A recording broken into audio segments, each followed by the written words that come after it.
اس دعا کا کچھ حصہ اس کی شرح ہو چکی کہ یا اللہ میں تیرا غلام ہوں، میرا باپ بھی تیرا غلام ہے، میری ماں بھی تیری لونڈی ہے، میری پیشانی تیرے ہاتھ میں ہے اور تیرا فیصلہ میرے بارے میں جاری ہونے والا ہے، اور جو فیصلہ وہ بالکل حق اور سچ اور عدل پر مبنی ہے۔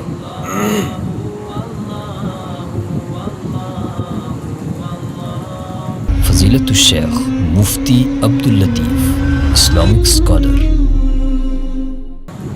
اسألک بکل اسم هو لک سمیت به نفسک او انزلته فی کتابک او علمته احدا من خلقک او استأثرت به فی علم الغیب عندک۔ یہاں اللہ کو سب سے بہترین واسطہ پیش کیا گیا ہے۔ اسألک بکل اسم هو لک، یا اللہ میں تجھ سے تیرے ہر اس اسم کے واسطے سوال کرتا ہوں جو اسم تو نے اپنے لیے منتخب کیا، تو نے اس اسم کے ساتھ اپنا نام رکھا، یا تو نے وہ نام اپنی کتاب میں نازل فرمایا، یا تو نے وہ اسم وہ نام مخلوق میں سے کسی کو سکھایا یا کتاب میں نازل کیا، یا تو نے وہ اسم اپنے علم میں خاص کر رکھا ہے، کسی کو بھی نہیں بتایا۔ تو یہاں کچھ چیزیں ہیں جو ہمیں سمجھنی چاہیے اور اپنے بچوں کو سمجھانی چاہیے، وہ عقیدے کے ساتھ تعلق رکھنے والی چیزیں ہیں کہ اللہ کے جو اسماء ہیں ایک تو وہ 99 نہیں ہیں۔ ہمارے ہاں مشہور ہے کہ اللہ کے 99 نام ہیں، سنن ترمذی کی روایت پیش کی جاتی ہے جو سند نہیں کمزور ہے، صحیح بخاری وغیرہ میں موجود ہے۔ اِنَّ لِلَّهِ 99 اِنَّ لِلَّهِ 99 اسمًا فَمَنْ أَحْصَاهَا دَخَلَ الْجَنَّةَ۔ اللہ کے 99 نام جس بندے نے یاد کر لیے وہ جنت میں جائے گا۔ اس حدیث میں 99 ناموں کو یاد کرنے کی تلقین ہے یا فضیلت ہے، یہ بیان کرنا مقصود نہیں کہ اللہ کے 99 نام ہیں، کیونکہ اللہ کے 99 نام ہو ہی نہیں سکتے۔ اللہ کے نام، اللہ کی صفات غیر محدود ہیں۔ 99 کا مطلب ہے کہ آپ نے اللہ کے اسماء اور اللہ کی صفات کو محدود کر دیا، حالانکہ اللہ کی صفات محدود نہیں ہیں۔ تو یہاں بنیادی بات سمجھنی چاہیے کہ اللہ کے اسماء کی 3 قسمیں ہیں۔ ایک قسم وہ ہے جو اللہ نے اپنی مخلوق میں سے کسی کو سکھائی، اپنے فرشتوں کو یا مخلوق میں سے جس کو چاہا اس کو وہ نام سکھا دیے، یہ پہلی قسم ہے۔ کچھ مخلوق کو باقی مخلوقوں سے خاص کر کے نام سکھا دیے۔ دوسری قسم وہ ہے جو اللہ نے اپنی کتاب میں نازل فرمائے اسماء اور اپنے نام، کتاب میں نازل ہوئے، اللہ کے بندوں کو بھی اس کا پتہ چلا اور باقی مخلوقات کو بھی۔ تو ان دونوں میں فرق یہ ہے جو کتاب میں نازل ہوئی اللہ کی صفات یا اسماء، وہ بہت سارے لوگوں کو، فرشتوں کو، مخلوقات میں اللہ کے بندوں کو اس کا علم ہوتا ہے۔ دوسرا اسم وہ ہے جو اللہ نے اپنی کچھ مخلوق کو، فرشتوں وغیرہ کو سکھایا اور باقیوں کے پاس اس کا علم نہیں ہے اس اسم کا۔ تیسری قسم اسم کی وہ ہے او استأثرت به فی علم الغیب عندک۔ تیسری قسم وہ ہے یا اللہ جو نہ تو نے کتاب میں نازل فرمائے اپنے نام، نہ تو نے مخلوق میں سے کسی کو سکھائے، جو تو نے اپنے علم میں مختص کر رکھے ہیں اور اپنے علم میں محفوظ رکھے ہیں، کسی کو بھی اس کا علم نہیں دیا۔ اب وہ کتنے نام ہیں؟ اگر ہم محدود کر دیں 99 نام میں، تو جو اللہ کے نام جو اللہ نے کسی کو سکھائے ہی نہیں ہیں، جو ہیں ہی صرف اللہ کے پاس، وہ نام کس کھاتے میں جائیں گے؟ یہ واضح دلیل اس بات کی کہ اللہ کے نام محدود نہیں ہیں، جس سے اللہ کی صفات محدود نہیں ہیں، اللہ کے نام بھی محدود نہیں ہیں۔ یہ عقیدے کی بات ہے اور سمجھنی چاہیے۔ صحیح بخاری، مسلم اور دوسری کتب میں ایک روایت آتی ہے کہ جب رسول اللہ صلی اللہ علیہ وسلم شاہ فرماتے میں نے قیامت کے دن جب سب لوگوں کی سفارش کرنی تھی تو وہاں آپ حدیث آج بیان کر رہے ہیں، اللہ کے نبی فرماتے ہیں کہ جب میں اللہ سے اجازت لوں گا وَيُلْهِمُنِي مَحَامِدَ أَحْمَدُهُ بِهَا لَا تَحْضُرُنِ الْآنِ فَأَحْمَدُهُ بِتِلْكَ السَّاعَةِ۔ صحیح بخاری کے الفاظ جو میں آپ کے سامنے بیان کر رہا ہوں، اللہ کے پیارے پیغمبر فرماتے ہیں کہ اللہ اس دن مجھے اپنی وہ تعریفیں سکھائے گا لا تحضرنی الآن، جو اب مجھے یاد نہیں ہے، اب مجھے وہ مستحضر نہیں ہے، ابھی مجھے وہ یاد نہیں کہ وہ کیا تعریفیں ہیں۔ احمدہ بتلک الساعہ، جب میں نے وہ سفارش کرنی ہوگی اس وقت ہی وہ میں تعریفات کر پاؤں گا، وہ تعریفات ابھی بھی مجھے یاد نہیں ہے وہ کیا ہیں۔ یہ دلیل اس بات کی کہ اللہ تعالیٰ نے کچھ اپنی صفات، تعریفیں، اسماء وہ محفوظ کیے ہیں جو ابھی بھی کسی کو علم نہیں ہے۔ اللہ کے نبی فرماتے ہیں اس دن میں وہ تعریفیں کروں گا لا تحضر الآن، جو اب مجھے مستحضر نہیں ہے، اب مجھے یاد نہیں ہے، اب میرے پاس ابھی وہ نہیں ہے تعریفیں، اس دن سکھائے گا میرا رب مجھے۔ ایک تو بات یہ ہے کہ اللہ کے اسماء، اور یہ کتنا اللہ کے سامنے عاجزی پیش کر رہا ہے، یا اللہ وہ نام جو تو نے اپنے لیے منتخب کیے نام، یا اللہ میں تمام ان ناموں کے ساتھ تجھے واسطہ دیتا ہوں جو تو نے اپنی کتاب میں نازل کر دیے وہ بھی، جو مخلوق میں سے کسی کو یاد کروا دیے وہ بھی، اور جو تو نے اپنے علم میں محفوظ کیے ہوئے، یا اللہ ان اسماء کے ساتھ بھی میں تجھے واسطہ دیتا ہوں، تجھ سے سوال کرتا ہوں۔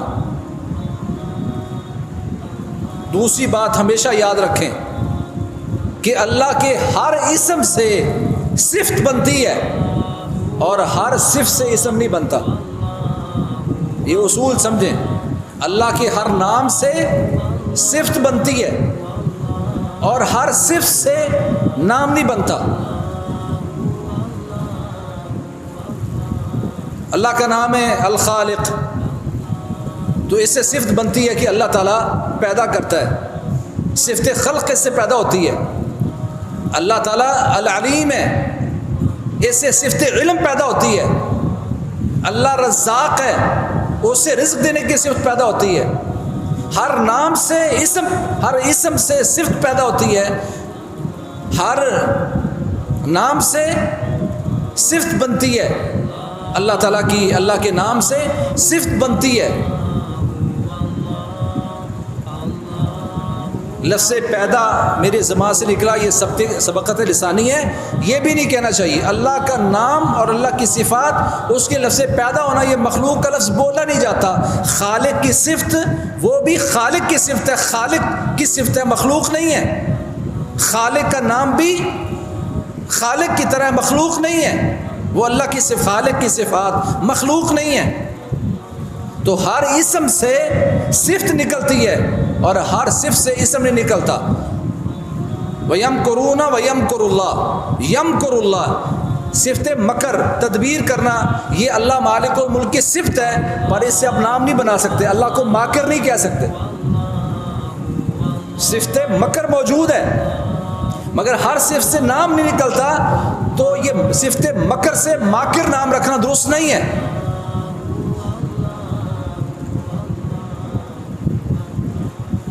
یہ موٹا سا اصول ہے جو سمجھنا چاہیے۔ اب یہ بندہ اللہ کے سامنے پیش کر رہا ہے، یا اللہ میں تیرے ہر نام کے ساتھ تجھے واسطہ پیش کرتا ہوں۔ وہ کون سا نام؟ جو کتاب میں تو نے نازل کیا، مخلوق میں سے کسی کو سکھایا، یا جو تو نے کسی کو بھی نہیں سکھایا اور تیرے علم میں موجود ہے، یا اللہ ان اسماء کا میں تجھے واسطہ دیتا ہوں۔ کیا کر تو؟ دعا کی جا رہی ہے، انت جعل القرآن ربیع قلبی ونور صدری، یا اللہ میں تجھے واسطہ دیتا ہوں کہ قرآن مجید کو میرے دل کی بہار بنا دے، ربیع بنا دے، اور میرے سینے کا نور اور روشنی بنا دے۔ انسان کی زندگی میں دو ہی چیزیں، ایک حیات زندگی اور دوسری روشنی۔ اس کے بغیر انسان چلتا پھرتا مردہ تو ہو سکتا ہے، اگر اس کے پاس ایمانی زندگی موجود نہیں ہے تو اللہ نے اس کو میت قرار دیا ہے۔ جس کے پاس نور اور روشنی موجود نہیں ہے اس کو مردہ قرار دیا ہے۔ یہ دو چیزیں انسان کی زندگی کے لیے ضروری تھیں، ایک زندگی اور دوسرا نور اور روشنی، یہ دونوں چیزیں مانگی جا رہی ہے۔ یا اللہ قرآن کو میرے دل کی بہار بنا دے۔ ربیع کہتے ہیں وہ بارش جو زمین کو زندگی بخشتی ہے، اس بارش کو ربیع کہتے ہیں۔ یہاں اللہ سے مانگا جا رہا ہے یا اللہ میرے دل کی زندگی پیدا ہوگی اس وقت جب قرآن کو تو میرے لیے ربیع بنا دے گا، قرآن کو میرے لیے بارش بنا دے گا، تب میرا دل زندہ ہوگا۔ اس کا مطلب یہ ہے کہ اگر ہم دل کی زندگیاں چاہتے ہیں تو پھر قرآن کو ہمارے لیے ربیع اور روشنی اور بارش اور زندگی پیدا کرنے کا ذریعہ ہونا چاہیے۔ آج ہم جینا چاہتے ہیں، بغیر زندگی کے جینا چاہتے ہیں، بغیر روشنی کے جینا چاہتے ہیں۔ جینا چاہتے ہو تو پھر قرآن کو اپنے دل کی بہار بناؤ، قرآن کو اپنے سینے کا نور بناؤ تو زندگی ہوگی، وگرنہ بے چین اور اضطراب والی زندگی۔ اسی لیے رسول اللہ صلی اللہ علیہ وسلم نے شاہ فرمایا وہ مومن جو قرآن پڑھتا ہے اس مومن کی مثال سنگترے جیسی ہے۔ سنگترا مارکیٹ میں بہت کم ملتا ہے، سنگترے جیسی ہے۔ فرمایا طعمها طیب وریحها طیب، جس کا ذائقہ بھی بڑا عمدہ ہے اور خوشبو بھی بڑی عمدہ ہے۔ تو یہاں ذائقہ پیدا ہوا ایمان کی وجہ سے اور خوشبو پیدا ہوتی ہے قرآن پڑھنے کی وجہ سے۔ اور کہا وہ مومن جو قرآن نہیں پڑھتا اس کی مثال کھجور جیسی ہے کہ کھجور طعمہ طیب ولا ریح لہ، جس کا کھانا تو بڑا عمدہ ہے، میٹھی ہے کھجور، پر اس میں کوئی خوشبو نہیں۔ میں ایسا مسلمان ہوں میری زندگی میں خوشبو نہیں ہے۔ مومن تو میں کہتا ہوں اپنے آپ کو مسلمان تو ہوں، قرآن سے اگر ربط موجود نہیں ہے، قرآن سے تعلق موجود نہیں ہے تو پھر خوشبو نہیں ہے تم میں۔ خوشبو پیدا ہونی تھی قرآن پڑھنے سے، قرآن سے دل لگانے سے، اور اللہ سے یہ التجا کی یا اللہ میں بڑا پریشان ہوں، مجھے غموں نے گھیر لیا ہے، میں یا اللہ تجھ سے دعا مانگتا ہوں کہ انت جعل القرآن ربیع قلبی و نور صدری و جلا حزنی و ذہاب ہمی۔ یا اللہ اس قرآن کو میرے دل کی بہار بنا دے، میرے دل کی زندگی بنا دے، جس طرح بارش برسنے سے مردہ زمین، بنجر زمین آباد ہو جاتی ہے، میرا دل آباد کر دے۔ آج ہم نے اس دل کو آباد کیا ہے روپے پیسے کے ساتھ، کاروبار بزنس کے ساتھ، بیوی بچوں کے ساتھ، کھیت کھلیان مال مویشی میں زندگی گزارنے کے ساتھ۔ یہ زندگی نہیں ہے، یہ دل کی موت ہے، اور اس کا احساس بھی مسلمان کو نہیں ہے۔ یا اللہ میں چاہتا ہوں کہ قرآن کو میرے دل کی بہار بنا دے۔ کیا قرآن ہمارے دلوں کی بہار ہے؟ خیر کی بات آگے شیئر کیجیے اور اپنے لیے صدقہ جاریہ بنائیے۔